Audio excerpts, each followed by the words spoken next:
Hello বন্ধুরা, আজকে আমি একটা রেসিপি নিয়ে এসেছি। আমি মাছের ঝোলটা কিভাবে রান্না করি সেটাই সবাইকে দেখাবো। তা সবারই রান্নার প্রক্রিয়াটা একটু আলাদা আলাদা, তাই আমি কিভাবে রান্না করি সেটাই সবার সামনে একটু দেখাচ্ছি। তা মাছের ঝোলটা রান্না করার জন্যে আমি এখানে আলুগুলো আগে ভেজে নেব, একটু লবণ হলুদ দিয়ে সুন্দর করে ভেজে নেব, তারপরেই দেখাবো। কালকে একটা মাছ নিয়ে এসছে, 2 কিলো ওজনের একটা মাছ। মাত্র আমরা 2 জন মানুষ, 2 কিলো ওজনের মাছ এনেছে। তাই নিজে তো খায় না, আমার একাই খেতে হয়। কদিন ধরে খাবো তাই তো বুঝতে পারছি না। তা ভাবছি আজকে একসঙ্গে অনেকগুলো রান্না করব, করে পাশের একটা বাড়ি আছে, ওই বাড়িতেও কিছুটা তরকারি দিয়ে দেব। বেশি বাসি হবে না মাছগুলো। এবার কড়াইতে আমি আলুগুলো ভেজে নিয়েছি, কড়াইতে তেল দিয়ে দিয়েছি। আর কড়াইয়ের তেলটা গরম হয়ে গেলে আমি এখানে কিছু গোটা জিরে দিয়ে দিলাম। জিরেগুলো একটু চটপট করে ফুটতে শুরু করেছে। এবার এই জিরেগুলো একটু লালচে ভাব হয়ে গেলে তারপরে দেখো আমি কি করি।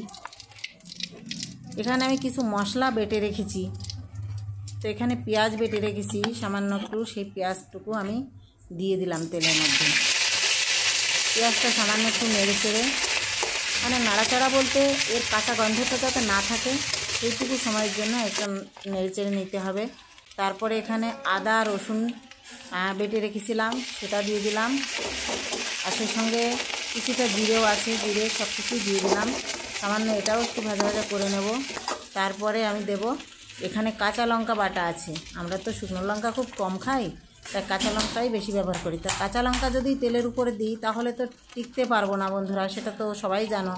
তাই কাঁচা লঙ্কার মধ্যে সামান্য একটু লবণ আর হলুদ দিয়ে আমি এটা সামান্য একটু জলে গুলিয়ে নিলাম, যাতে আমার মানে হেঁচিটা না আসে, কোনো অসুবিধা না হয়। এবার আমি মশলাটাকে ভালো করে কষিয়ে নেব।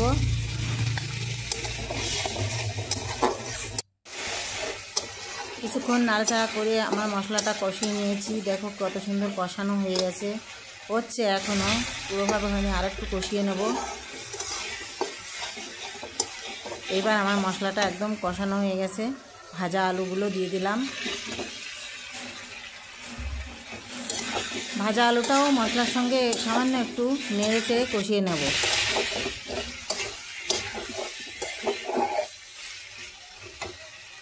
আর বন্ধুরা দেখতেই পাচ্ছ, এই যে আলুটা ভেজে রেখেছিলাম যে গামলাটায়, সামান্য একটু জল গরম করে নিলাম আমি।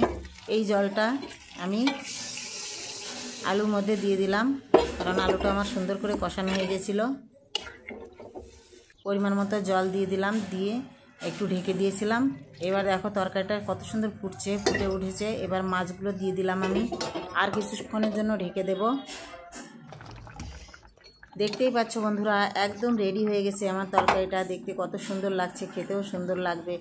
আর আমি আর কি বলবো, তোমরাই বলো দেখে কেমন হয়েছে আমার তরকারিটা। অবশ্যই দেখে জানাবে কিন্তু দেখতে কেমন লাগছে। দেখতে ভালো হলে তো খেতেও ভালো হবে নিশ্চয়ই। তাই তোমরাই বলবে কেমন হয়েছে আমার তরকারিটা। ভিডিওটা সত্যি ভালো লাগলে অবশ্যই কিন্তু কমেন্ট করে দিও।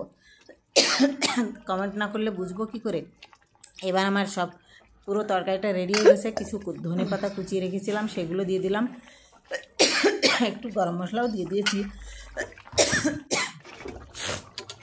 একদমই রেডি। এবার তরকারিটা আমি ঢেলে নেব। আরও একটু তরকারি করেছি, মানে এখানে আর একটু কপি ঘন্ট করেছি, কিন্তু সেটা তোমাদের আজকে দেখাবো না, অন্য দিনে দেখাবো। ভিডিওটা অনেক বড় হয়ে যাবে, তাই শুধু মাছের ঝোলের রেসিপিটা দেখালাম। কেমন হয়েছে অবশ্যই বলবে কিন্তু।